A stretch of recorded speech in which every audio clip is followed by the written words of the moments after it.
So we are live, ladies and gentlemen. You are once again welcome to the Kingdoms podcast. And of course, today it's a special episode I've got with me, the man, the myth, and the legend, Dewey Cooper on episode 50 of the port. How are you, Dewey? I'm terrific. Thank you for having me. Thank you very much. Much respect, my chap. I am always very happy our paths crossed. Meeting you in London, England. That was the build up to the Francis versus AJ fight. Yes, And of course, a lot of things have happened since that time. But yes. first off, it's about you right here. How are you doing? And how did you feel coming out of that historic event a week ago? Man, I feel great. It was a long camp. It was an abnormal camp for what we normally have. Hmm. But now I feel great. A lot of pressure, and I couldn't feel more relieved. I don't think I've ever felt so good after a fight victory. Yeah, it's an incredible feeling. I'm still happy, and life is good right now. Wow. So for you, I think I've probably not had the opportunity to give you your own flowers, right? But you're somebody that I always look up to, and I think that has actually panned out in the course of our conversations. How much I appreciate you. You are a good example. You're not just a champion in the sport. You are a champion of champions. You're a trainer of champions. You are a family man, right? I Yes, see sir. your interaction with your wife, your daughter, highly talented, individual, how you promote her work, music is art, you know, and you are this example of discipline, determination, persistence, right? Coming Yes. back, and also a man of faith as well. Like, I could go on and on and on and on to appreciate Dewey Cooper, right? But there's this thing with people who uh actually help other people who inspire other people. A lot of times people don't take, time to tell them, hey, you're doing a great job. You are a person that is amazing and you are amazing to different people in different ways. And so for me, to you, it is your flowers, your roses, Dewey. God bless. Thank you. I really appreciate that. It's always good to get sentiment of appreciation from people, especially as you get older and you realize that life is about passing it forward as well. So I Hmm. appreciate your kind words. I deeply do, man. I'm blessed to be here. I've dedicated my life to fighting in martial arts, and I'm happy to be 2 weeks away from my 50th birthday, still getting blessings and stuff Wow. like this. So, man, life Wow. is good. Life is good, and I'm gonna stay humble and keep working hard. And whether you're an amateur or a top level professional like Francis Ngannou, I'm gonna do my best to train you as best I can and help you improve as much as possible. Oh, wow. By the way, Fantastic. big shouts out to my fighter. Big shouts out to my fighter, Broxton Salgerio. We call him, his nickname is if you're not first, you're last, because he beats everyone and everything.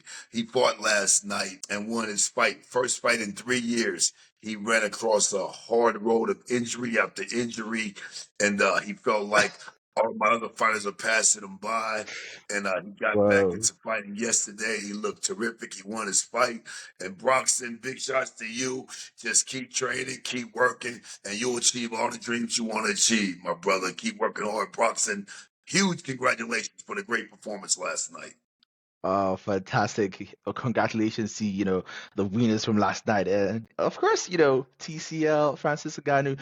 Last week, you were overwhelmed with emotions. I was like, whoa, this is Dewey tearing up in the in the Man, smart cage. Like, just take us through it. Francis Ngannou has been through a lot, right? And we said yes, something like this is a year wherein people are learning, a lot of great people are learning how to come back from losses, great losses in life, right? And of course, you are his right hand man. Like, what were the emotions that were going through you? And, how important is this victory for Francis Ngannou and yourself? man. Like I said, this was an abnormal camp for us. Normally, we have an alpha type camp. You get there, you work hard, not too much talking and joking. It's hard work and dedication. Francis is normally a man of few words. We go there and work, go hard, and that's it. Very little chatter back and forth. He's a serious guy. He's focused. He has a schedule he likes to adhere to, and that's it. But this camp was totally different, and people don't understand the pouring of emotions was as real and as Mm-hmm. what's the word I'm looking for? As Janine? real and as vulnerable as you'll ever Mm. see. Men like Francis and people like me, because normally this is business for us guys. He's a champion mixed martial artist and a professional boxer. You know, I was a champion kickboxer and trained champions in boxing, kickboxing, MMA, and bare knuckle boxing. Winning is not something that's such an amazing feat that we lose our mind about it. But this Mm-hmm. was different. You guys heard about the tragedy he had with his son, Kobe. Yeah, with his son, like it was Yeah, really and let me tough. tell The you greatest something. loss in life is loss of life. Man, that's the greatest loss. You can lose any fight, and it sucks. It hurts our ego. It even hurts our spirit. But when you lose a child, I can't even imagine that pain. It hurts deep within your soul. It takes a part of you that'll never come back. I'm a loving father. I got daughters. I love my children. I spend a lot of time as much as I can with them, and I support and do everything I can.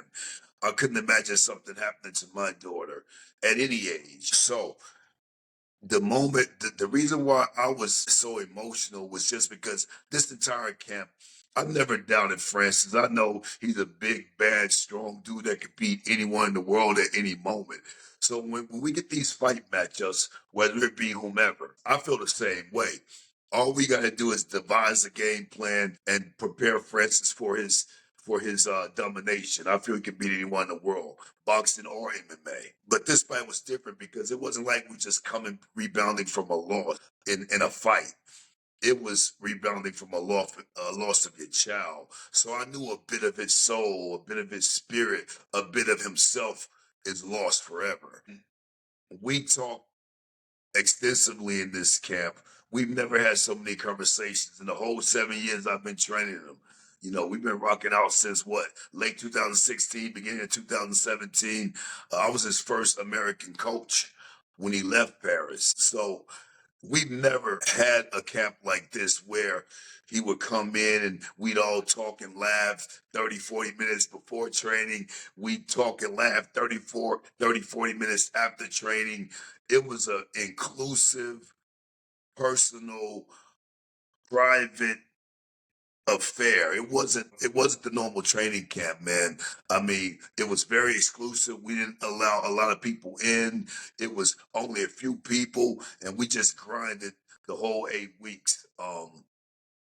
And my only concern, my only worry was how is he going to be when it's real? How's he going to be able to get through the traumatic loss he's had? How's he going to be able to manage that energy? How's he going to be able to control his emotions, whether it be rage or depression or stress or anxiety?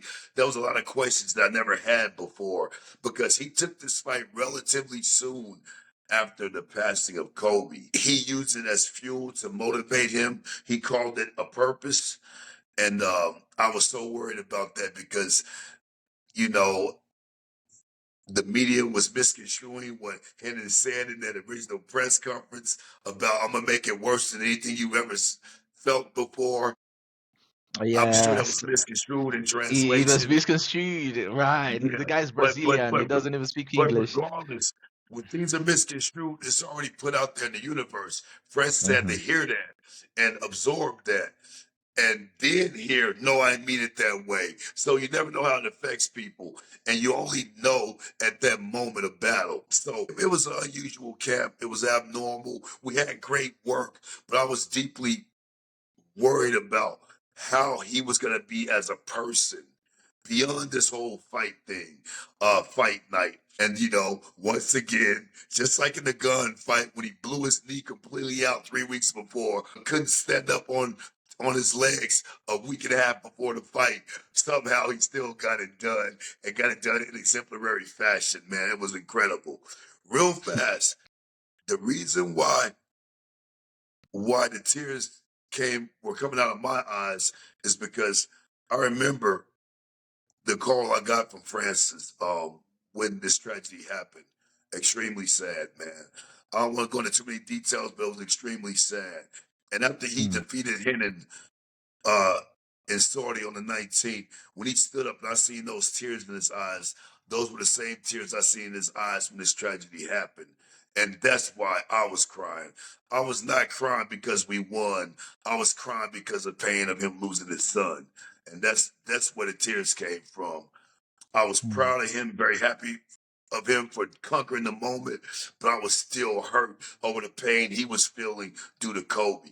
Even though it was a rejoicing celebration, it was still sad, man. And it's still sad to me when I think about it.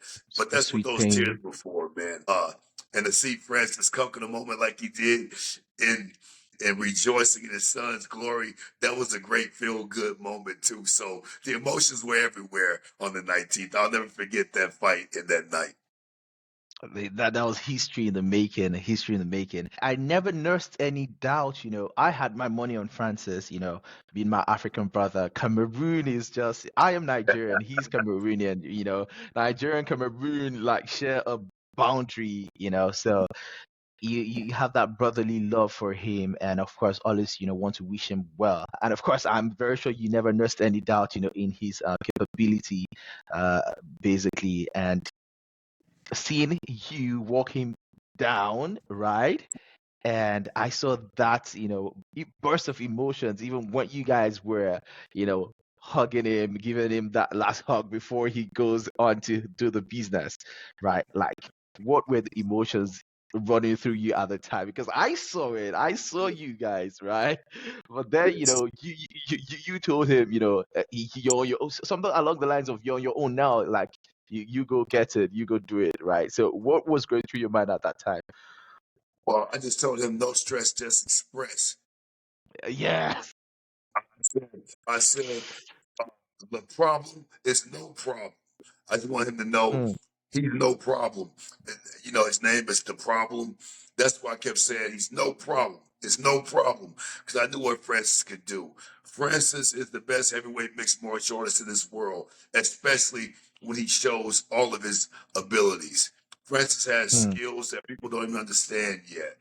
And so I just wanted him to know that because it was a very stressful moment. He had a lot to lose, and he putting it on a dedication to his son.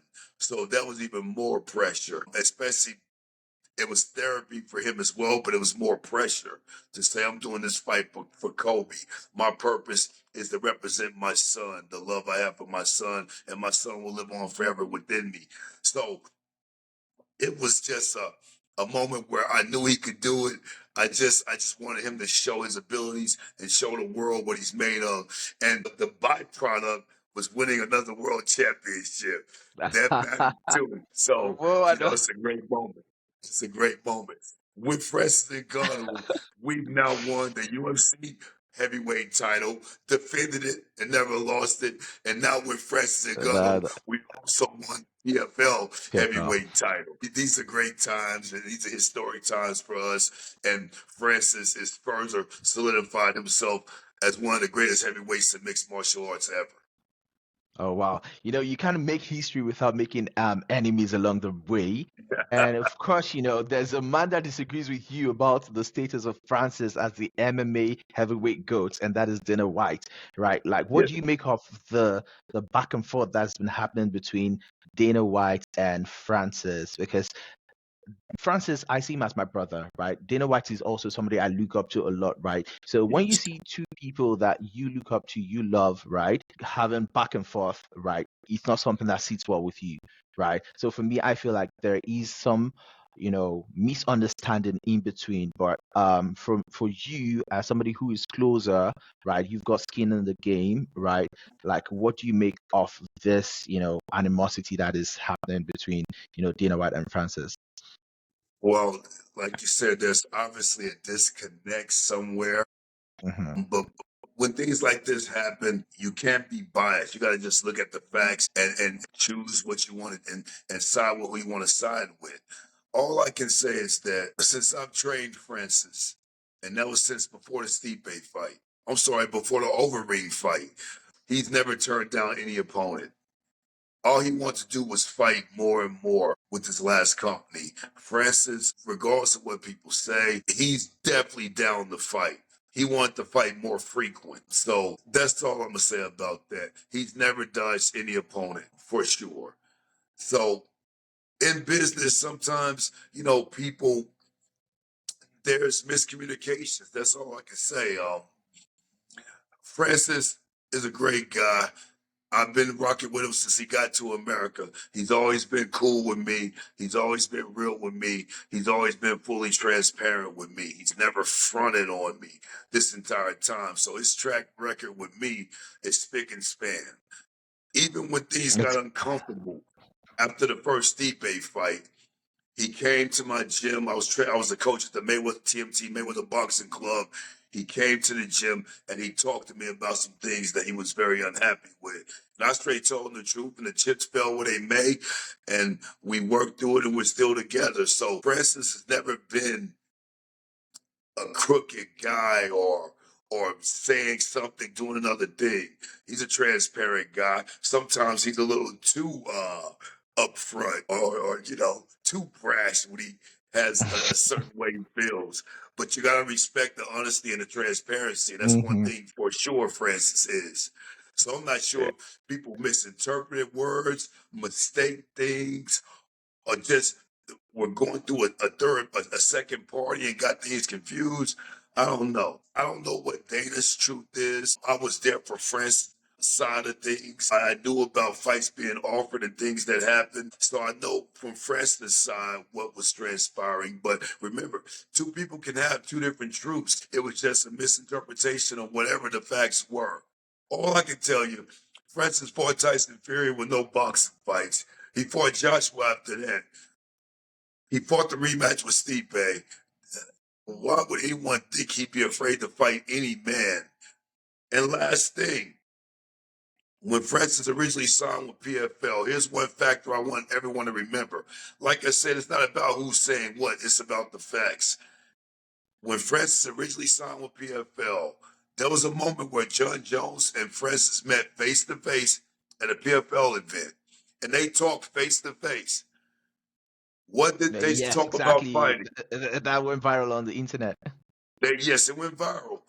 And when they talked about them fighting, what was Francis' words? Man, I waited for 3 years. Did John Jones ever say, no, you did? You turned that fight down last year. I was expecting to fight you last year.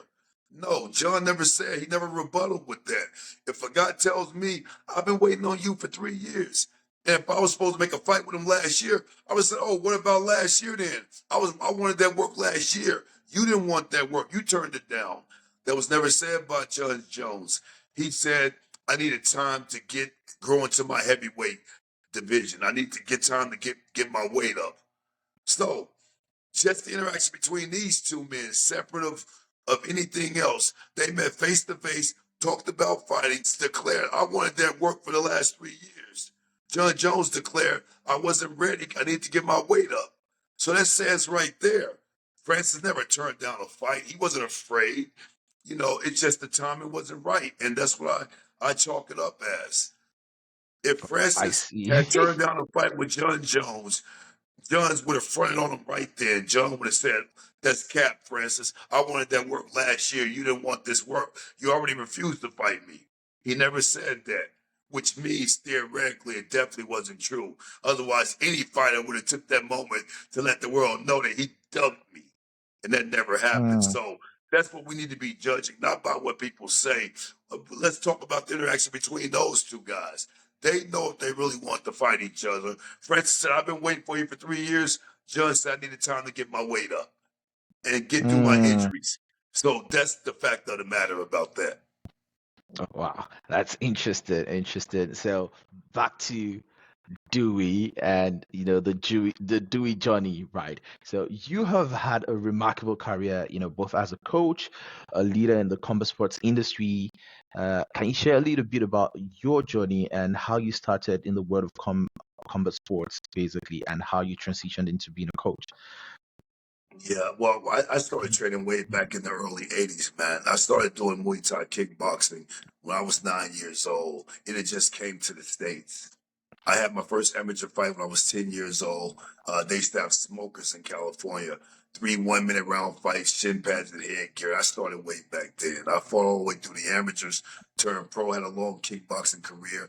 I finished with uh, 49 victories, 18 defeats, two draws in my kickboxing career. I finished 19 3-3 in my boxing career, and I finished 3-1 in my MMA career. In martial arts, I've been training since I was a kid. Once you reach the black belt level, you start teaching little kids. So I've been training people since I was like 15, 16 years old. Little kids, stuff like this. My dad boxed in the Marines. My older brother, Rashim Amin Akbar, he was a professional boxer. So I was always around boxing and fighting sports. I just grew up in that martial arts era where people were watching Bruce Lee movies and Kung Fu theater and doing martial arts. That's why I started out with kickboxing over boxing. But people don't realize in the middle of my career, when I was in my prime fighting in K1, I was already training fighters. I trained a female fighter named Jessica Rakosi Oh, who won 5 world titles, three different divisions, fight all the boxing belts at 135, WBA, BO, IBF, and WBC. We had all four belts at 135 at one time. Jessica Rakosi was one of the greatest female boxers at 135 in the history of the whole sport. I trained Frank Mundahar, so many other fighters I trained way back in the early 2000s when I was in the prime of my career. Some shows, my fighters and I would fight on the same boxing shows in between my K1 fights. So I was simultaneously doing boxing and kickboxing at the same time, stuff like that. So I won my first world championship as a coach in 2002. A lot of people don't understand that as a coach, a head boxing coach. as a And coach, that's big. That's it that's moved massive. on. Yes, it moved on to me training the first Kazakhstan World Boxing Champion. Before Triple G, the first Kazakhstan World Champion was a fighter named Beibut Shumanov. He was light heavyweight WPA Super Champion. I was his coach. We lost our battle for Wow. three title defenses to Bernard Hopkins, main event on Showtime. And that was what 2000. I don't know. 2010, something like that. I've been in this boxing and this fight coaching game for a long time, over 22 years as a professional coach when I was still fighting. And then we moved on. I trained Jesse Vargas. Uh, he won the welterweight WBO World Championship by knocking out the then undefeated Saddam Ali.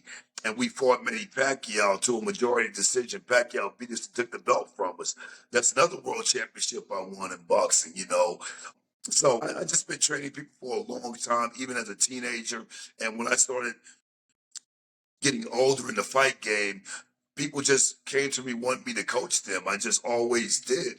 So when I stopped fighting, coaching was the next thing. I already had 5, 6 fighters under my wing. I was training anyway.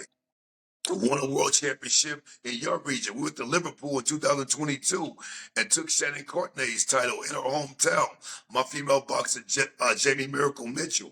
Man, I won 12 different world titles as a coach. Bebu Shumanov, Jessica Rakosi, Jesse Vargas, Jamie Miracle Mitchell, Francis Ngannou in both PFL UFC, Christine Fierro, the BKFC champion. I coached her. We won a world title together. Whoa. My last world champion, Amir Adala, Caleb Plant and Badu's Jack manager right now. He was undefeated kickboxing, WKA cruiserweight kickboxing champ. I was his coach also. So I've won world titles in every fight sport, boxing, kickboxing, mixed martial arts, and bare knuckle boxing as a coach. A lot of people don't know, man. I've been putting in a lot of work for a long time. And I'm okay with that because the fighters know and they understand the work that I put in with them. And that's what matters to me the most. And of course, in your own words, hard work pays. Hard work does pay. Look at you from coaching. Now you are, the president of the Team Combat League. it's a venture that I respect a lot. So do you want to talk about Team Combat League? What inspired that? What it's a unique kind of a fighting system, right? Yes, So what inspired it? What is it? And what's the future for Team Combat League? man. Team Combat League is what I call my ultimate blessing. All this work I put in, the abuse of my body through fighting, now the further abuse of my body through training all these big old strong guys like Carlos Takam and Francis Ngannou, hit me all hard, hurt me every day. Um, Team Combat League, we are a league. We are a professional boxing league. Just like in your region, you guys got your football, in which we call soccer here in America. You got your NFL. Soccer, You, it's football. we got American football. We have our NFL, American football. We have our NBA basketball. These are great leagues, just like your football in the UK. These are leagues. The same with Team Combat League. We're not a promotion. We are a league. We are a professional boxing company who has teams in different cities. Each city has members on their team, and they fight Okay. in a professional boxing competition, just like a basketball game or a football game. Uh, Okay. the competition consists of a 24-round fight between each city.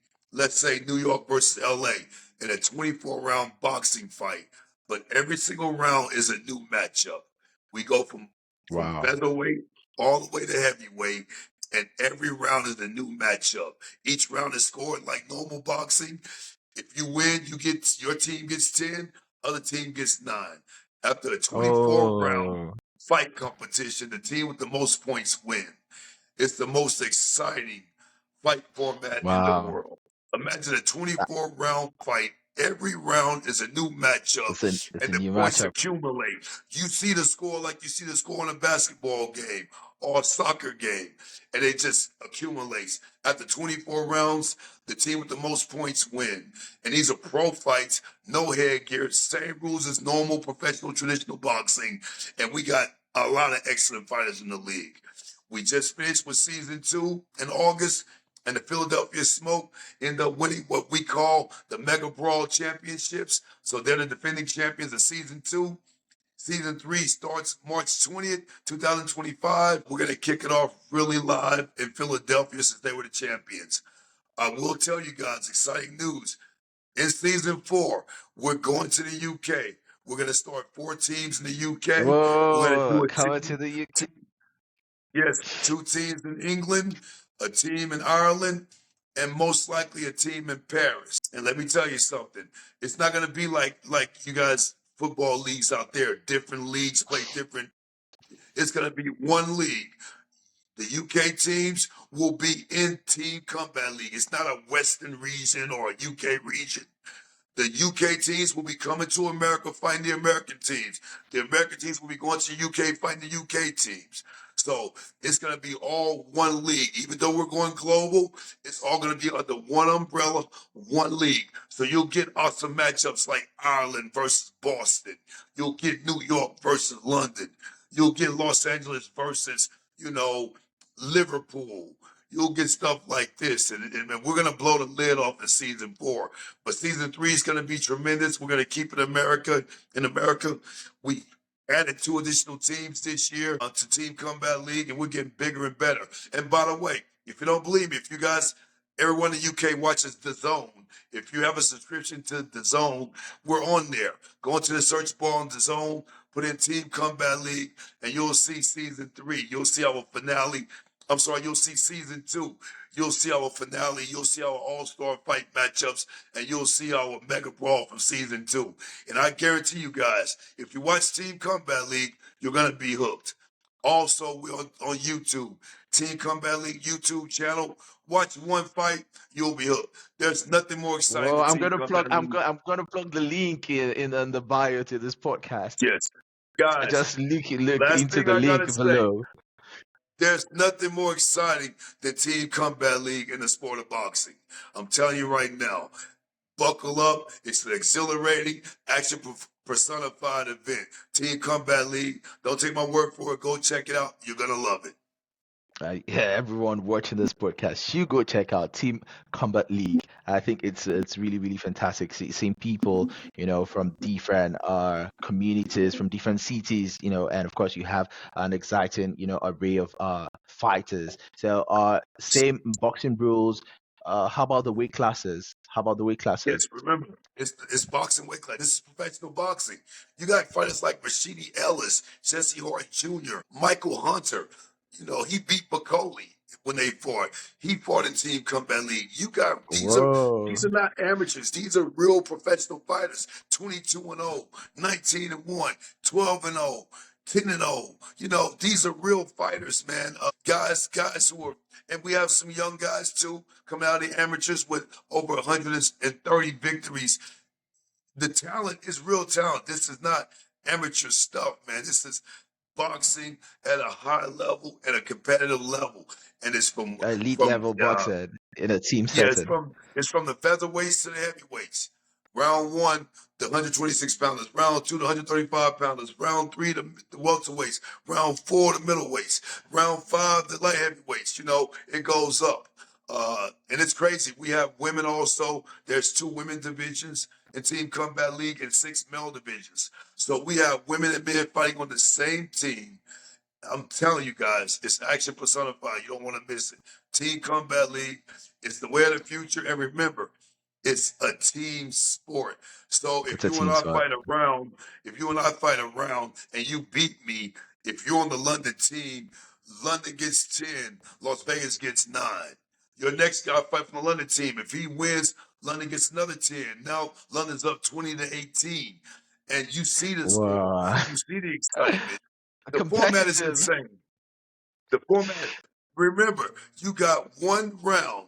You have 3 minutes to impose your will and show your skill on your opponent. Yeah, auntie. So, You gotta so it's go not a for bunch it. of jabbing and touching. These guys coming out blazing, fists flying, action personified. That's why you must see it to truly understand it.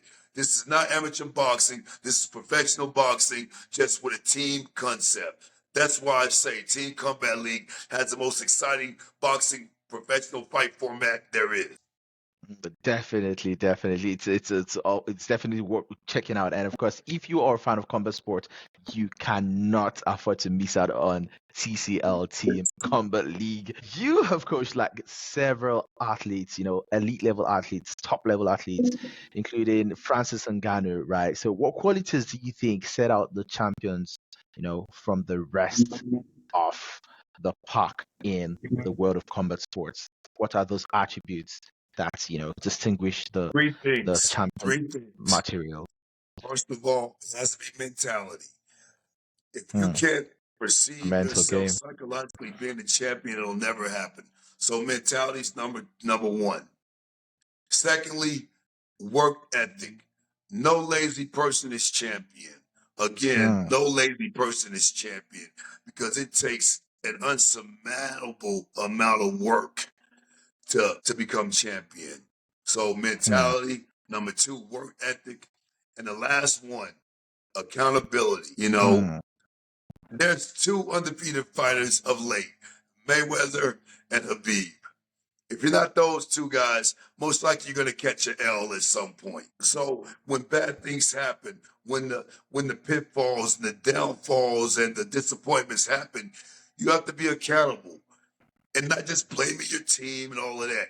You have to blame yourself also. Be accountable, figure out a way to improve yourself, and learn from it.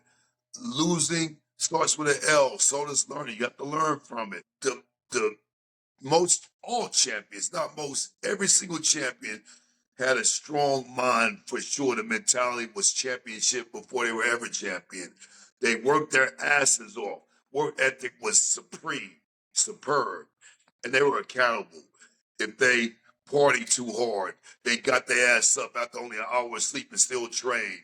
If they got beat up in sparring one day, they came back to the gym to get better and they made that sparring right the next time. being accountable is huge, guys. If they're Mm, fucking up, if they're making mistakes, they hold themselves accountable and get the corrective, accept the corrective criticism and work harder at trying to improve. These are attributes of a champion. If you don't have those attributes, you'll never be champion for sure. And every champion has those same attributes. mm. Fantastic, like really well put together. However, there are certain people who really never achieve their potentials.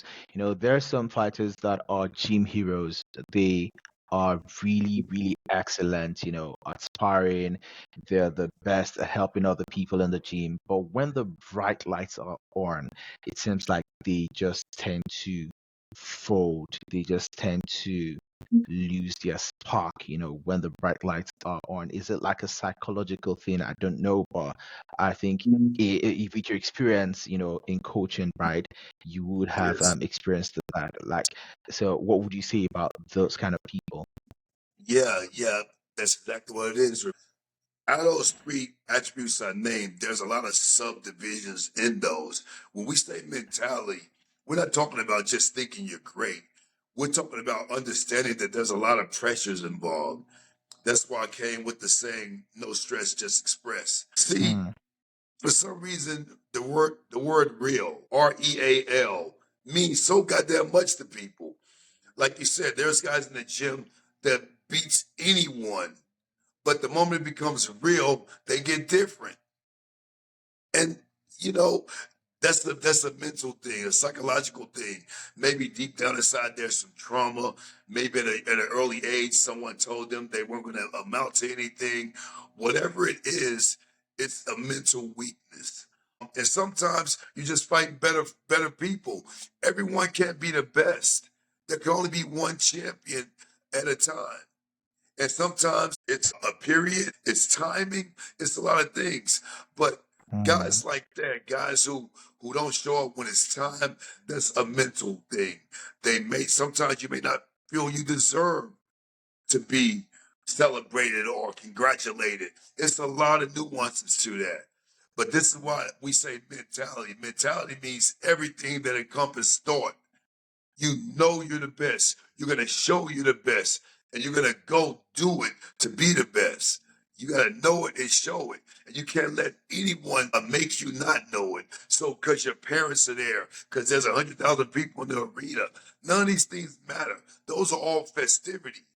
What matters is the work you put in, the mind state you mm, have, and how you react and respond at that moment. And mm. the simpler you make it in your mind, the less traumatic, the less difficult or chaotic you make it in your mind, the better you're gonna be. You know, and that's it. That's why some people, when the adrenaline starts pumping, the endorphins run through your body, the euphoric feeling you get, some people just can't handle it. You have to monitor that stuff. And that was my worry in the fight with Francis due to what happened, the tragedy he was suffering with his Mm, son. I didn't know, no one could know when he gets really pissed off and the referee says fight. And this dude said that comment, whether he meant it or not, it was already put into the universe. Is Francis gonna go mm. try to really do harm to this guy? Or is he gonna do it in the stealthy, tactical way he trained? And Hmm. there's no way to know because none of us have suffered losing a son, then having a fight that the world's gonna be Yeah, watching. you cannot simulate that. Yes, you know what I mean? Buster Douglas, I guess he had a night like that against Mike Tyson. His mom passed away. He was a 25 to 1, a 50 to 1 underdog. He shocked the world in Japan that night. But he was able to ingest that pain and make him empowered. And Francis did Channel the it same thing. positively. Francis did the same thing, and you just don't know if many people can do that. So Francis definitely has the mentality. He definitely has a strong mind to get from Cameroon to France to the UFC to lose to Stipe, then smash Stipe, become the champion, to walk away, fight boxing fights, deal with another championship, all with the tragedy of his son, all this in the same year, the championship and your son. No, if anyone has a strong mind, Francis is the poster boy of a strong mind for sure. Poster boy of a strong mind. Fantastic. Can you walk Resilience, us? resilience and strong mind. Resilience and Yeah, strong mind. for sure. Resilience. That's a word I love so much. Hard work, consistency and resilience, takes you really, really far in life, regardless of the Yes. field of endeavor it is that you're working in, whether it be fighting or finance or academics, whatever it is, like once you mix that together, you are very, very, very much unstoppable. Uh, Now, talking about like your moments in coaching, right? Can you walk us through some of the key moments in your coaching career that have helped you shape your approach to training and mentoring fighters? Well, me, just all the tutelage I had. I had some great coaches, man. Master One Kick Nick. He coached Chuck Liddell, Maurice Smith, and so many other great fighters of yesterday. Jeff Mayweather. The uncle of Floyd Mayweather Jr. He also trained Floyd Mayweather Jr. early in his career. He's the younger brother of Floyd Mayweather Sr. and Roger Mayweather, Jeff Mayweather. He took my fighting to a whole new level. Tony Valente, this crazy kung fu expert who I trained with as a youngin', he's the man who taught me that your mind must never break. Tony Valente doesn't get a lot of credit, but he's a great coach because he's the one coach that really put my mind on a different level. He would make me go out in the middle of the night and run 12 miles or run in the middle of the desert and pick up rocks for an hour straight. Stuff that had nothing to really do with fighting. But he said, quit containing yourself in a fight arena. Fighting is a lifestyle. It doesn't matter if you're in a Mm, gym or in the mountains somewhere chopping down a tree. It's all work. It all adds to what you are. So Tony Valente was another great coach of mine. I trained with Rob Kamen extensively. The late great Rob Kamen, a big influence on me. And Peter Cunningham, my favorite fighter of all time. Sugarfoot Peter Cunningham. He meant a lot to me. Gave me great advice throughout my life from a teenager all the way till now. I just been blessed to have great coaches, man. Master One Kick Nick, Jeff Mayweather, Tony Valente, my best friend, Two Dragons, TJ Blackburn helped me with the Taekwondo and flexibility and kicking and just being a friend and working with me all the time. I've had some real experts train me, man. Kevin Barry also. Great coach from New Zealand. He coached David Tua. He coached Joseph Parker. Kevin Barry was dear to me. He's the one who helped me with my professionalism and being, crossing those T's and dotting those I's and putting the emphasis on more power also. So Kevin Barry, I have to give him his shout out too. Man, I've been blessed to have some of the greatest coaches ever. And I've and of learned from course, you're all of paying it them. forward. You're paying it forward as well. Yeah, I learned from them. That's what my system is called, BKSS, Black Cobra Striking Systems. It's just a pot of gumbo of all the great coaches I had, mixing it all together and giving it a little Mayweather flavoring with the counterpunch system we use. And that's all Black Cobra is. I'm just a combination of all the great trainers who trained me from a child all the way up. The Benny the Jet Ukita system. Uh, like I've been trained with some legendary guys as a kid all the way up. Honeyman Wilson Smith, by the way, the last one, boxing expert from Cleveland. He was doing it with Sugar Ray Leonard back in the '60s. One of the top amateur boxers at the time. I had Sugar some really Ray, great, the intelligent people OGs, train. Jeez, man. the I OGs just before took IG. yes, way before IG, way before YouTube, way before the internet. I was training in the '80s. People think I'm some new guy. I've been doing this shit longer than most everyone you know. I'm 41 years in training. I'm 30 years in training people.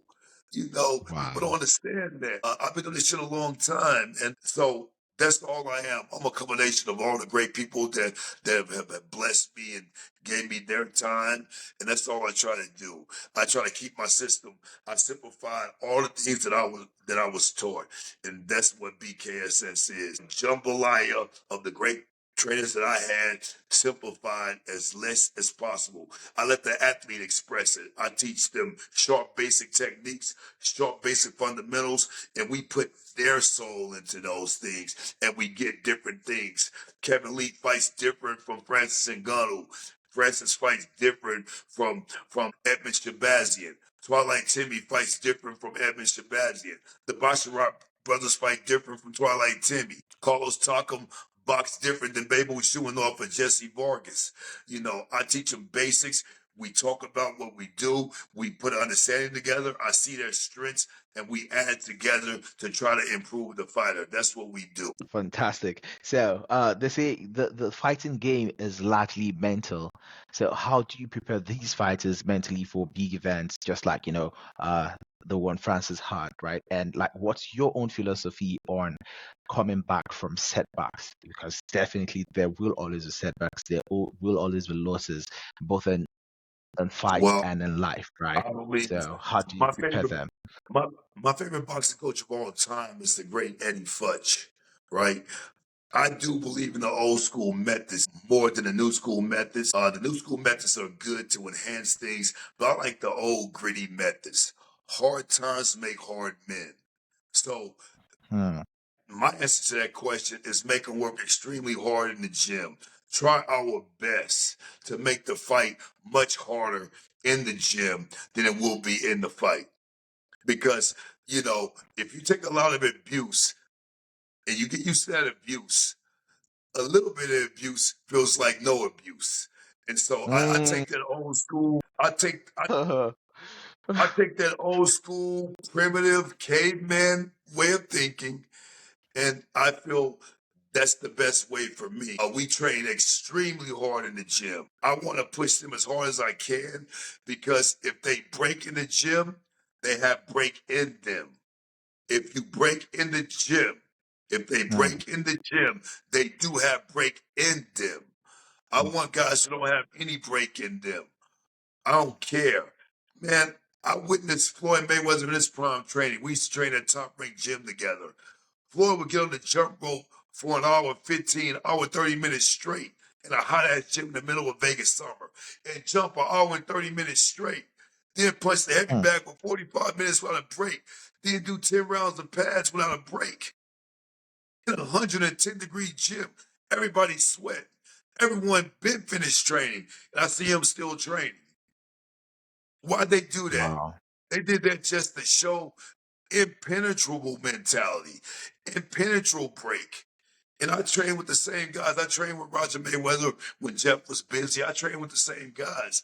The old school methods of pushing it till you can't push anymore, taking it way beyond what some opponent can take you. So that's one method that we still do, and it's very unpopular these days, man. Very Yes. unpopular. Very popular these days. We believe a lot of people don't believe in hard sparring. I'm a fighter. I used to spar 3 times a week my whole career. I only ask my fighters to spar twice a week, but we go very hard when we spar. If you're Yeah, out of but then camp, they say hard sparring causes CTE, long yeah, term health but damage. let me finish. Let me finish. If you're in camp, if you're in camp, remember, fight camps are normally 10 weeks, right? Hmm. And you may do that twice a year, especially when you get to Ngannou's level, or let's say 3 times a Yes. year most. Okay, the rest of the year you're doing easy sparring. We don't spar when we don't have fights. You know what I mean? So you get plenty of recovery. If you can't go hard for 8 weeks, something's wrong with you. Why are you a fighter? That's all I gotta fucking say. I'll live on this to the day Mm. I die. I mean, if you can't go hard for 8 weeks, something's wrong with you. I don't understand the philosophy of sparring all the time when you don't have fights and all of that. And then when you start camp, the sparring stays the same. Where's the increase? I'd rather my guys Mm. not spar for fucking 3 months. But then when camp start, we start going hard. Yeah, of course we limit the rounds and we add on as we go. But trust me, man, I'm a fighter. And I've been fighting a long fucking time. I got over 220 something fights combined. I don't have CTE. I'm a student math, writing, English, grammar, everything. I do poetry right now. Look at my page. I'm an incredible poet. I won prizes and awards when I was in high school for composition. I still can By the write. way, I I still love can. I love your poetry. I saw the poem you wrote for Francis Ngannou. Yeah, remember, I I still owe can. you I owe you one poem. I owe you one poem because I am a poet myself as I well. still can think. I still can You can talk. hold me. Remember, I still can think. I still can talk. I don't have CTE. Yeah. I'm Yeah. fucking 50 years old coming up. You know what I mean? So of course you have to us being coaches, if our methods are compromised, you change them. Yeah. Mm-hmm. But remember, a lot of guys don't want to wear headgear. I'm like, put the headgear on, put the big gloves on, put the big shin pads on, put the knee pads on, put the elbow pads on, and fucking go hard. Now, if we're Mm-hmm. doing with MMA gloves, we go a little more controlled. You know what I mean? There's areas, but I don't believe in easy sparring. I mean, I don't believe in easy sparring, and a lot of people nowadays do. And great for you. But you know, I got guys winning. I've won championships on every level too. And they went hard in the gym. Bottom line. You can talk to any of my fighters. They enjoy what they do and they understand the method to the madness. Again, in fight camp, I'm talking about. Off season is something totally different. Off season, I don't Mm-hmm. care if you ever spar. You may go 3 months without sparring. You may go 2 months. You may go six without sparring. As long as you're training, doing your pad work, running, doing your heavy bag, doing your technical training off season, you're gonna be sharp. You're gonna stay sharp. When it's fucking fight time, it's time to be a warrior, gear it up on some alpha male intelligent shit and go hard. It's And that's how we do it. alpha male intelligence shit. Speaking of that, what do you think about this guy, Andrew Tate? He's always talking about being an alpha male. I mean, And I've of never met course, Andrew he's Tate. an ex-kickboxer. Yes, yes. I've never met Andrew Tate, but a lot of stuff he says I agree with. I don't follow him that much, but when I hear him talking about a lot of topics, it's for today's time. It might be crude, and some people may think rude, but in my era, that's how everyone felt. That's how everyone were. Maybe we're misguided and wrong, and maybe we're Mm-hmm. outdated and need to be more empathetic and more sympathetic and more compassionate. But I can't say, I can't say that I hate the guy. Again, I don't follow him like that. But when I see his stuff pop up on YouTube and stuff, a lot of stuff I agree with. I would probably say it a little smoother. But the basic premise, man, I can't say I disagree with several things. But I will say, when you talk about people, right? Sexuality, stuff like that. I feel it's a private matter. I feel everyone deserves happiness. Everyone deserves love, whether I Mhm. agree with the way they view their love and happiness or not. You know what I mean? So I will say that. I'm old school, man. I believe in the old school methods, but I do believe we should try to have courtesy for each other. I'm a martial artist. I'm a martial arts master. I'm a fourth degree black belt in Chinese Kimpo under Eddie Flash Newman. So I do have a martial arts value and I do have respect, common courtesy for people. So I try my best to respect people. I would never brashly insult people. I will give people the Mhm. same energy they give me. So a lot of times I'm way more humble to people when I meet them than they are to me. Only way you're gonna get bad energy from me, if you're a dickhead to me, then I'll be a dickhead to you. Other than Ah, that, I'm one of the nicest, coolest guys you're ever gonna meet. I'm gonna say, hey, how are you? Shake your hand, take your picture, share your stuff. If you post me, I'm gonna show love. But I do believe, that there's nothing wrong with being masculine in this world. I don't exactly. know about. I wouldn't want to be toxic, meaning making people feel bad about not being masculine. But I do believe that a man should be a strong symbol of respect and pride and honor. You know what I mean? Mm. So Andrew I Tate, support that as well. yeah, yeah, Andrew Tate. Like I said, I'm not the person that truly asks 'cause I don't know what its deep premises are on things. But a lot of the Mhm. thumbnail posts I see, we talk about being a man and working hard and taking care of your family and being strong and not taking shit from people, standing up for yourself. I agree with those sentiments all day. You know what I mean? But I do believe in being compassionate and loving and helping people if you can, regardless of their views. So that's all I'll say. I don't expect everyone to be like me because I'm a very, very separate type person. My philosophies sometimes are cannibal in nature, like primitive. I guess the better term, primitive. But then sometimes, I'm a very advanced thinker. I think about life on Mars and people being happy and isolating yourself from the world and living off the grid and not trusting the government so much. Republican and Democrat, they're equally aristocrats. I believe in some things that people may not agree with. I don't follow any party, Democrat or Republican. I feel like every election, people should look at both candidates, come with their agendas, and whatever candidate gives you more points in that agenda, that's who you vote for. It's not about what team you're on, it's about what good you're gonna do for the people. So I got some wild views on things too. But one thing about me, I practice Zen Buddhism. I feel life is a mirror. The reflection you give is a reflection you get. So I try to treat people righteously and nice and respectful unless they treat me otherwise. And I'm not sure if that's Andrew Tate's same sentiment, but Uh, that's how I am. And yeah, but remember, I'm personally, not I've against not him. had the time to dig deep into his fundamentals as well. Yeah, but I'm not against them for speaking his truth. Any person should be able to speak their truth, whether people consider it radical or not. It's up to us to either accept it or not accept it. I don't understand how we get so offended by people. If we don't like them, just don't watch them. If I didn't like a Hmm. certain person, every time I see them on YouTube, I just flick them off. You know what I mean? Exactly.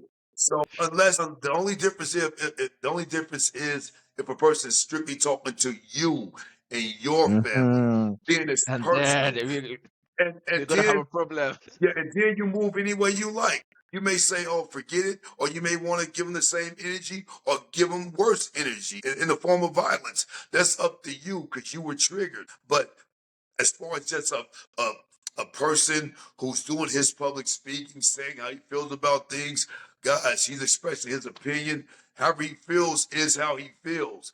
We're either going to be a fan of it or not. If we aren't an advocate of it, then just turn him off. And I'm sure he'd feel the same way about it.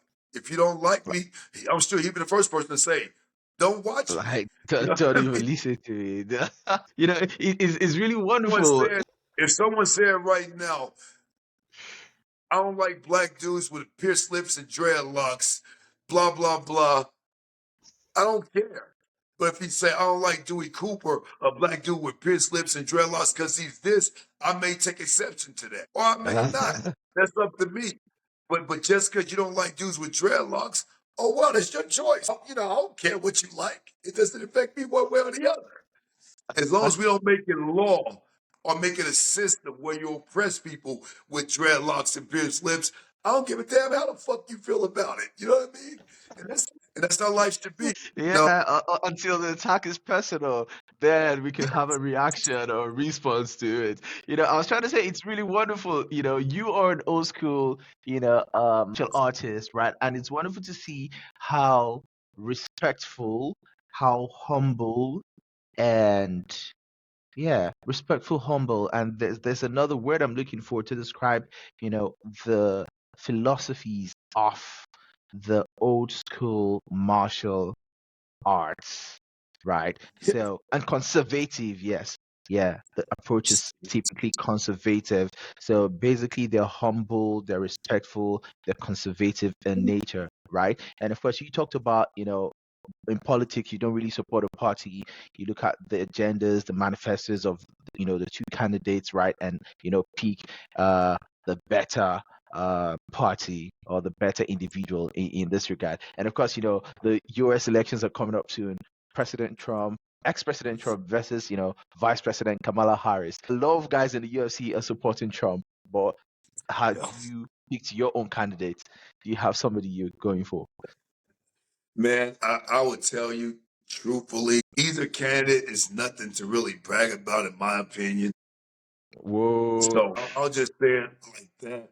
But I'm definitely not heavily supportive of Trump. I'm not heavily supportive of either.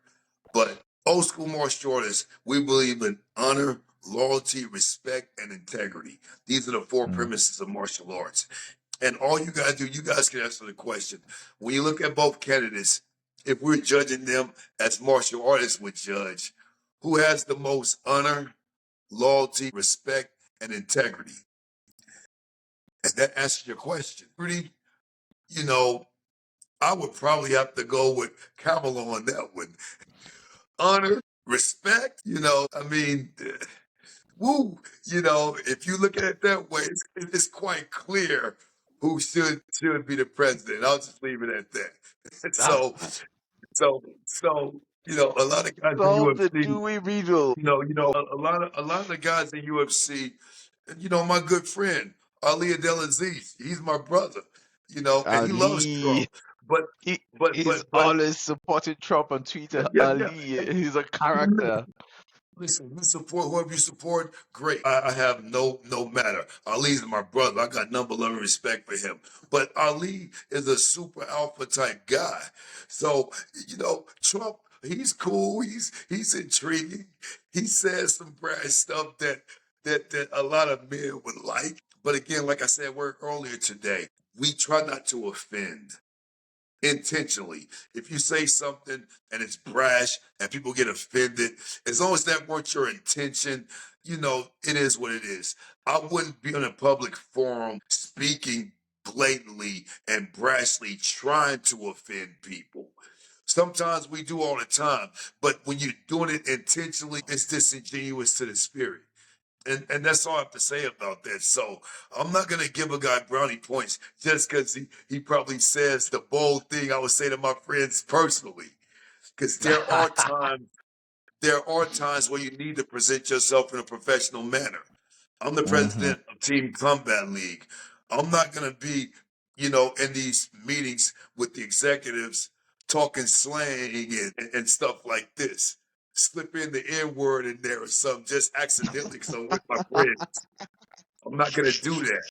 I grew up listening to rap my whole life. I used to rap. I got rap albums out. So, I know about the streets. But in a professional setting, I'm going to conduct myself professionally. And there's no more professional job than being president of the United States. So optics do matter. Being professional should matter. And having a level of professionalism at all times should matter. Of course, the policies matter too. And being honest and doing something for the good of the country is extremely important. But man, optics matter too. You just can't be up there saying anything you want to say, just like I would do at my workplace. And that's all I got to say about that. Speaking of your workplace, you're president of TCL, Team Combat League, right? So how is it, managing the business? Sports is different from business. So how do you keep the team together? Is it like a team sport? Like, what are the strategies you employ to achieve the Well, success that you are well, achieving with TCL? well, just like any company, the members are key. Your cabinet, your executive staff, and then the people you hire underneath that. For instance, our executive staff is incredible. We got Wall Street businessman much smarter than me in the world of business. In the fighting world, I'm an expert. I know everything from 0 to 100 about fighting and the way it's ran and the promotion of it. However, the answer to your question is the people you hire. Any great business have great staffing, starting with the coaches. Every city have great coaches, man. I mean, we have great coaches in the league. So look at the names from Jeff Mayweather to Benny Robles. I mean, we got incredible coaches all through the league. Barry Hunter, Austin Trout. I mean, we got so many great coaches that run the teams, and it starts there. From your great coaches, they're gonna hire great assistant coaches. We give them that power. We want every team, even though we're a league, we don't want to dominate the league and make them look like Dewey Cooper's vision. We want the league to look like the coach's vision. So the most important process is the hiring of the coaches. Because from the coaches, he selects his 24-member team. They have tryouts like any other sport. You try out, you make the team. It's the coach's decision, not mine. So we have great coaches. From there, they hire great assistant coaches, two other coaches, so three coaches. And now you select your team. And remember, Oh, it's so just you like just play like an oversight function? well, we oversee it's a league, so the rules, we make the rules. But yeah, of course, in the NFL or even in the football you guys have in the UK, the real football. I'm sure each team, they have a general manager and a coach that decides the function of that team. They abide by the rules of the league. But the league don't say you can pick this guy and not that guy. You get the guys you get that's available to you. As long as you don't break any rules about doing anything illegal, trying to get a guy from another team. Those policies in place. So yeah, we trust in the people we hire to create their team. If they do horribly, like any other coaching job, you lose it. And we try to get a better coach in there. But that's the key to the teams being so different. The Philly team being different from the New York team, the Vegas team being different from the Los Angeles team. We got great coaches that catapult their teams, construct and create their team to their vision. And then they all compete. And obviously, Coach Bob Kane had the best team and the best construction of a team because they won the Mega Brawl Championships in Philadelphia last year. And the funny thing about this coach, Bob, he told me at the beginning of the season, we'll win this whole damn thing. And they went the entire year #1, and they ran the board all the way through. So yeah, that's what makes the company great. We hire great staffing, we hire great coaches. They get the best talent that they can, and they all compete. And it's all shown right there. And remember, this is just like any major league sport. They perform once a week. These matches are once a week. And the winner gets a more improved record. The loser drops in the standings. And at the end, we have a playoff. And after the playoffs, we have a Mega Brawl finals where the top 2 teams compete. And there's one Mega Brawl champion. And man, we're looking forward to season 3. It's going to be exhilarating. It's going to be exciting. And it's going to be much better because we're getting bigger and bigger. More fighters are getting into the Team Combat League pool. And it's going to be even more exciting in season 3. By the way, if you go to teamcombatleague.com, all the information is there. You'll see how you sign up for teams. You'll see the tryouts. You'll see everything. Interesting, because I know some of my fighter friends in the BKFC want to join in on the league. Don't know if you did see some of the guys on my podcast did tag you to a combat league. We did have a conversation regarding that. So Yes. we know the Yeah, plug. We tell them all are we know invited. what to do. All are invited. Even amateurs, even guys off the street. If you can pass your Oh, medicals and all that, everyone's invited to try out. If you make it, you make it. It's a 1-round fight. You might be that guy who could beat a 20-0 pro in a 1-round fight. mm, You never know. But Team Combat League's open for everyone. Everyone gets a fair opportunity to try out. But again, the coach wants to make the best team he can. So we have coaches with professionalism, championships, and integrity. So they're gonna get the best guys. They're not gonna not choose a guy if he's good for their team. So mm. you'll see. Season 2 was exhilarating. It was exciting. Season 3 is gonna be even bigger and better. It's gonna be bigger and better. Look at you. You are a very, very big leader in combat sports. And this podcast basically is an educational podcast. It's a self-development podcast. People look to gain inspiration and education off this platform. So what would you be your advice, to the young up and coming individuals, right, regarding achieving success, not just in sports, but also in life? What's your advice as a father, as a big brother, as a coach, as a mentor? What's your advice out there? I say this all the time. I've been saying this since I was like 25 years old. When I was struggling and trying to make a way and figure out what I'm gonna do with my future. And I call it Dewey's 6 Ds to Destiny. Dewey's my name, starts with a Wow. D, so 6 Ds to Destiny just sounds cool, all the Ds. But Dewey's 6 Ds to Destiny.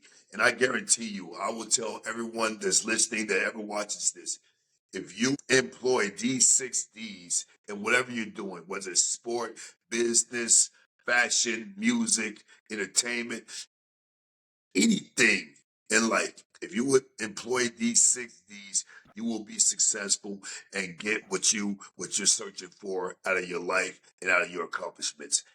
Doing 6 Ds are dedication, determination, Mm, discipline, devotion, desire, and drive. Wow. Dedication, determination, discipline, devotion, desire, and drive. Take those D's, look at each one of them separately, write down the definitions of each one because they all mean something a little different, little intricate differences. And if you put that those definitions, those true energies into what you're trying to accomplish, you will not fail. Guaranteed. I'm a living testament of it. It don't Hmm. matter if you lose a job or you lose a fight or you fail at something. If you exercise those deeds, dedication, Hmm. determination, devotion, desire, and drive, nothing will ever derail you until you get to your desired destiny, till you get to your desired end, because you're going to fight through everything. You're going to do what Francis did, leaving Cameroon on foot, Hmm. going to jail, getting thrown back into the country 6 different times, going through barbed wire fences to get to Spain. You're going to do whatever the hell you have to do to get to your desired destination. And that's a description of the attributes it will take to succeed.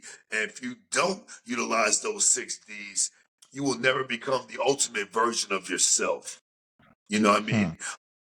Very, very true. Dedication, determination, discipline, devotion, desire, and drive. Young people, it may sound corny, it may sound cliche.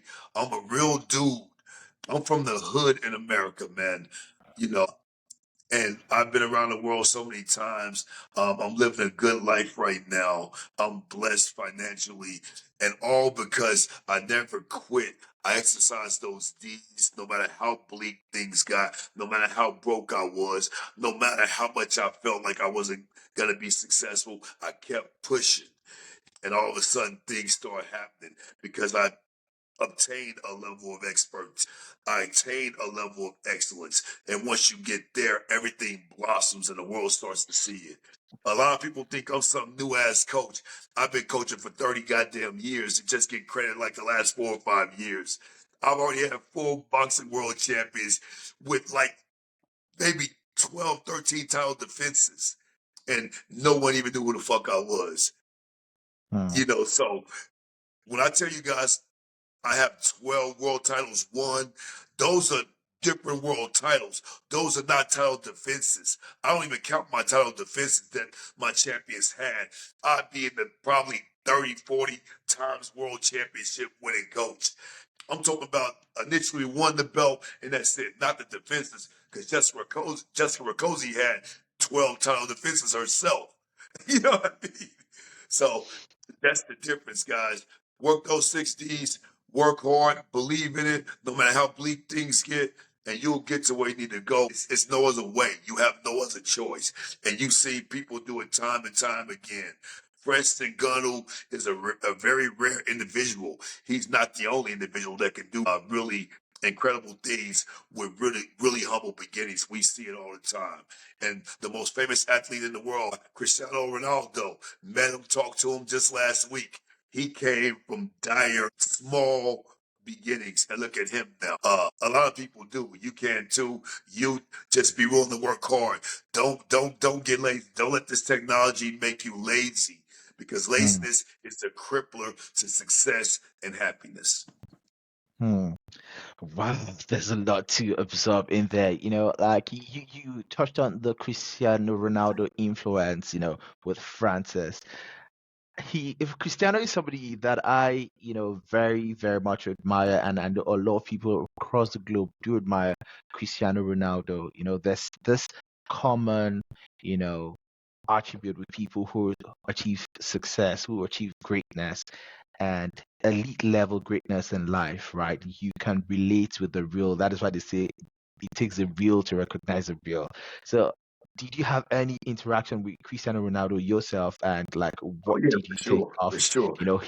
his aura, and the communication with him? Because being in such rooms is more than money. Somebody was asking Francis, like, what did Cristiano gift you? He was like, oh, he gifted me a watch at some point, but he gifted me something bigger than a watch. And the person was like, what was that? It was like his time, because his time is very, very valuable, right? So, like, what was it like for you? Man, man, will tell you, I gotta be the only person in the world that's never seen him play a soccer game. I just don't watch soccer, guys. I don't watch soccer. Like I know him because he's famous and because he has the Instagram followers and all of that, but I've never seen him play. To me, Wow. to everyone else, he's a big, huge star. To me, I know he's a star, but I don't know anything he does. I've never seen him in magazines and on TV commercials or something. But so it's not. Michael Jordan is my GOAT. I met Muhammad Ali was my GOAT. I met Muhammad Ali. He came to one of my fights. My greatest night ever. Muhammad Ali was there. He came to watch me. Muhammad Ali and Mike Tyson. Mike Tyson and I have been friends for years. So I met my ultimate GOAT, Muhammad Ali. I met him before the fight. I was at his personal house. He asked me to punch him in his hand. He said, "Show me your jab." I had real interactions with Muhammad Ali, my GOAT of all time. Mike Tyson and I have been friends since the 90s. So Ronaldo is the most famous person in the world, but to me, it was no big deal other than knowing he's the most famous person in the world. I'm not a fan of soccer. I've never even watched the game. I watched one soccer game, and that was before Francis Ngannou's fight with Anthony Joshua. We were hanging out with Francis a few days before the fight, and Cameroon played like Nigeria or someone for some championship. And that's the first soccer game I ever watched in my life. That was earlier this year. But I know how popular Cristiano is. I actually heard his story because I know he came up from a poor beginning with his mom and all of that. So when I heard that Exactly. maybe a few months ago, I was like, wow, that's incredible. Cristiano looks a lot like my fighter Twilight Timmy. They're both Spanish, Latin looking guys, pretty dudes. When he walks in the locker room, I immediately filmed him and said, "Looks like Twilight Timmy." He said, "Oh my God, Cristiano looks like Twilight Timmy." And all my friends in Vegas got a kick out of that. But talking to him, we talked frequently. I talked to his son. He had his son there. His son's really cool. We talked and all of that. And he's just the coolest, normal dude. It was like he belonged in the locker room with us, man. He was like, "How do you take these blows from Francis?" I said, "Cristiano, I don't know, man. I don't know. They hurt." I There said, was one I'm that just went telling viral on the internet when Francis kicked you and you just moved back. you You guys, flew. Randy Couture, he's been knowing me for a long time. Randy, you know we don't stage anything. We're getting ready for a fight. That definitely wasn't staged. Francis just kicked the shit out of me, man. That's all that was. We don't stage anything. We're warming up for a fight. We're not thinking about cameras rolling and staging a fictitious view of Francis' power. That was live as it can be. And I felt that shit too. You know what I mean? But after that kick, Cristiano walks up to me and says, "Hey, are you okay? Like, that hurt." I say, "Yeah, it hurt, man. He kicked the shit out of me, man." So Cristiano laughed. Oh, Him and his son laughed. They're like, "It's amazing you can take that damage." I said, "You know what, Chris? I don't even know how I take the damage, man. I don't even know. I really don't. I'm just tougher than what I look or something. I don't know how I take the damage. Because I get hurt every day training him. Every single day. But it's funny to me. I just laugh about it and we keep working." So Cristiano was the most awesome, authentic guy. He asked us questions that a guy who's as superb as him wouldn't normally ask. How's it feel? Are you nervous when it's fight time? So he's one of the best in the world at what he does.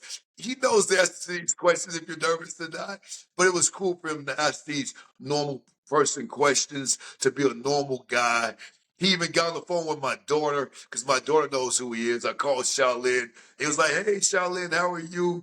It made her damn day. You know what I mean? she Uh, she must have uh, been really, really yeah, happy that day. yeah, she did say she was actually more excited when Israel Adesanya got on the phone and talked to her. Oh wow, easy. My Nigerian brother. But that's how cool Christian was. He was cooler than a ceiling fan. He's the guy. And by the way, I thought he was a little guy. Cristiano's big. Cristiano's bigger than me, man. He's like 6'2", some It's shit like six. that. Yeah, Because I'm 6'2" 6'3". thereabouts. I always saw Yeah. Cristiano. See, I view these soccer players or these football players, you guys call them. I view them like little guys. I thought he was just a handsome little guy out there running around, No, skilled or no whatever. way. No, I, Cristiano is tall. I've never watched him play. But he was big, man. Cristiano was bigger than me. I couldn't believe it. So, you know, he was a great guy. I'll never forget the interactions with him too, because he's so famous. Again, I know how famous he is, but I don't really know of him like that. I don't watch him. I don't watch the Yeah, entire because you're sport. not into sports. Yeah. So meet him and talking to him, shaking his hand and all that, it was awesome, man. He's a cool dude. And I'm not gonna lie, he authentically cares about Francis Ngannou. It Mm-hmm. wasn't You, for you fame can or see for it media. from a mile away. Yeah, he truly cares about Francis and was there to support Francis. And so I'm always a fan of Cristiano just because of that. Because, like I said, there was a pressure that people didn't really understand going into this fight. I was never worried about Francis not being able to win. I was worried about how Francis was going to handle the moment of what this stood for in his mind, in his spirit, in his soul. It wasn't about winning the PFL championship. It was about doing this for his son, Kobe, the memory of Mm, Kobe. That's a whole different situations psychologically. exactly, exactly. So, before you leave, right, I have one more question for you from me, and of course, a question from a previous guest. So, lastly, how do you define a champion, not just in the ring or in the cage, but in life? What's your own definition of a champion, of a true champion? Man, the true definition of a champion is when it's all said and done, that last breath you're taking with your life. Are you happy? Do you feel achieved? And do you feel like you made life better for anyone? If you feel, and death is a scary thing. I'm definitely not Yeah. there. I'm into Buddhism, and I still want to live as long as I can, as healthy as I can. But I'm saying at that infinite moment of death, hopefully it won't be in some terrorizing manner, someone killing you or you're held captive somewhere, getting your head cut off. But at that infinite moment, the physical existence goes away from you. Your last thought is gonna be your mother's loving hand kissing you on your forehead, and you're gonna think, "I'm happy. I did well." If you truly feel like you did well and you're happy with your situation, and right now you're happy with your life no matter what you're doing, whether you're working at Starbucks, a janitor in a high school, a housewife, a house husband, whatever the fuck you're doing, if you can close your eyes and be 100% honest with yourself. And by the way, we can lie to everybody else. We cannot lie to ourselves. As long as you're 100% happy with who you are, what you've done, and whose life you affected positively, you are a champion. Real talk, man. You don't got to be with belts and a big badass dude knocking people out. If you are successful and makes yourself happy, made people around you happy, took care of your family, helped people, weren't happy when people were in disdain and in pain, weren't celebrating their losses and their downfalls. If you were a good attribute, a good person to society, to this world, a positive notion, you are a motherfucking champion. Fantastic words from Dewey. So, at the end of the port, the tradition is to ask a question from one of the previous guests, and of course, for you to drop a question for the next guest. So, the question from a previous guest I'm going to ask you is, what do you want your legacy to be? I think that's Man, truly, I want, and I hate to say it like this, and I've said this before, guys. There was a time where I used to be on the internet. People loved me, thought I was so great. There was a time everybody saw something. I got on a fight losing streak. A lot of those fights I felt I won. Go to the Gary Goodrich fight. Look, it's on the glory page. Look at the fight. A few fights I felt like I definitely won the fight hands down, and it just wasn't given to me. But whatever. I got to a point in my life where when the fans went opposite in my fight career, when they loved me, then started saying I couldn't fight, I wasn't good, even though I'm giving up 60 pounds in the fight. I'm giving up 80 pounds in the fight. I'm weighing 200, the guy's weighing 260, but yet he didn't knock me out. We go toe to toe, and somehow he gets a decision, but I'm the one that sucked. You put me there with a guy 140 pounds on 200 pounds, I'm knocking him out in one round. But people didn't see it that way. So I went through a time where I was really, really bitter and had a lot of hatred for the fans who turned on me because the internet had just got popular. We were on MySpace and all these things, and YouTube had just started. I was getting all this praise. Everyone loved the Black Cobra. Then they thought I sucked. I was weak. I had no power. All this shit. It took a maturation process for me that helped me because it hurt me a lot in my heart. I didn't say it to anyone, but I still have a lot of hatred for the fans. I'm like, fuck these fans, man. I don't give a fuck about them because you win, they love you. You lose, they talk shit. Everyone's keyboard warrior talking that shit. When you see them in real life, they want to get a goddamn picture of you. So I had a lot of disdain for the fans for a while. And I thought to myself, am I a punk? Am I a little punk ass kid? Why am I tripping about these people's words? I don't even know these people, man. Don't So even know that. it helped me evolve into a way better person now because I understand what matters. So to answer your question, what matters most, and this is the exact order, is your family, your friends, and your fighters. In my case, as a coach, family, friends, fighters. I'm not talking about associates. I'm talking about real friends who was there for you when your girl left you. When you didn't have no gas money, they came and loaned you that $10 to put in your gas tank. These type of people, family, friends, fighters. In my world, when I'm done, I just want those three different groups of people to be able to say positive things about me and say Dewey made a difference and a better and made a difference for the better in my life. If I achieve that, I will die a restful, peaceful, happy soul. That's to me the definition of what I am. We all love championships. We want to win as much as we can. But beyond any of that, if my family, my friends, and my fighters say, hey, man, Dewey made a positive difference in my life and made me a better person, I'm a champion. I succeeded. I was successful. And I'm happy with that legacy. And I'm not to sound cliche. I mean that with all my heart. I mean it with all my heart. That's all I care about. I don't care about nothing else. I got inducted in the Masters Martial Arts Hall of Fame in 2008. I was still fighting because I was winning championships in kickboxing and competing on a high level in boxing. I did a lot of weird things. I was training champions at the same time, fighting the same shows as my fighter. So I'm already in the Hall of Fame. A lot of people don't understand these type of things. I've accomplished some awesome things in my career, but none of that matters. All that matters to me is the family, my friends, and my fighters. And by the way, I only got about 3 or 4 friends, so it's not like there's a lot of them. I got way more fighters than I got friends. That's for goddamn sure. keep the circle small. I wish I had more, but the world don't work out that way. Keep the circle small. And of course, you know, You know, you I'm make not trying a to. lot I of wish I had sacrifice. more. I just don't. People are bogus. They'll front on you every chance they get. Very, very true. You know, that's why it's good to keep the circle as small as possible, as closely knit as possible.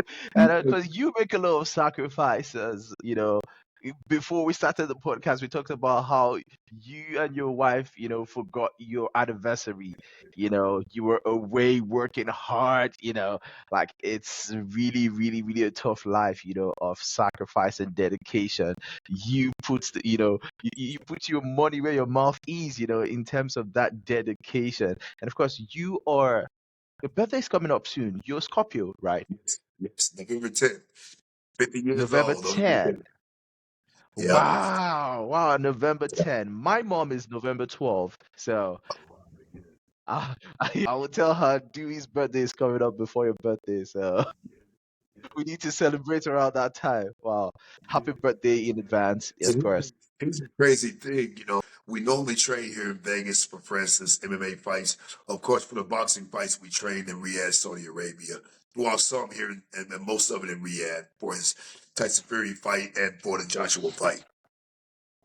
But it was very abnormal to train in France and then Riyadh for the MMA fight. Like I said, it was a very small, closed camp. Mm. So the 8.5 weeks that we trained, I was away. Remember, the UFC spear fight. I had two guys fight on that show, Daniel Zellhuber and O'Day Osborne. I had two guys that fought on that show that I couldn't be there for them and work their corners. I trained them up until we left. I missed both of those fights. You know, because I had to, of course, be with King Ngannou. Help him get ready for that marvelous championship fight he had against that big giant he was fighting. So a lot of sacrifices were made throughout this entire time. My 13th anniversary with my love Katrina was October 21st. It was so much pressure and stuff going into the Ngannou fight. After he wins on the 19th, it was now the 20th, by the way, because we fought after midnight. So it was now the when Francis fought of October. I didn't leave for Riyadh until the 21st of October. You know what I mean? So I get back to Vegas on the 21st of October because, Riyadh's 10 hours ahead or whatever. I get back to Vegas at night on the 21st of October. I see my lady, we embrace, we have dinner, we talk, we were happy about Francis, and we were talking about how emotional it was. We're lying in bed. It's now 2 in the morning, the 22nd of October. And Katrina looks at me and says, "You know what yesterday was?" I was like, what are you talking about? Like, what's the date? I didn't even know the date. She said it was October 21st. I was like, no. I said, you kidding me? She said, yeah, it was our anniversary. And she's the most awesome lady in the world. She wasn't mad. And I doubled down because she said, how did you forget our anniversary? I said, don't start there because you forgot too. You were busy too. She didn't get mad at me Well, because we're moving our stuff from here to the Philippines. We had a wow. container there. The movers moving So you're everything. moving the So whole all gym to the day, Philippines? yes. So all day from the 20th to Wow. the 21st, she was moving things, directing people, this, that. She forgot too. So we both forgot our 13th anniversary. And it's probably a good thing because we have a great relationship. We're happy, all of that. But 13 is an unlucky number anyway. So fuck the 13. We celebrated 1 through 12. We'll pick it back up on the 14th. Yeah. Welcome to the 14th floor. Yes. And Katrina, our life is a celebration anyway. All we do is hang out and have fun anyway. God damn it. So every day is a goddamn celebration with us. Because Definitely. she's so busy, I'm so busy. When we have time for each other, we just chill and go have dinners and hang out anyway. So we celebrate all the time anyway. But I'm a lucky man. Things are going good in my profession.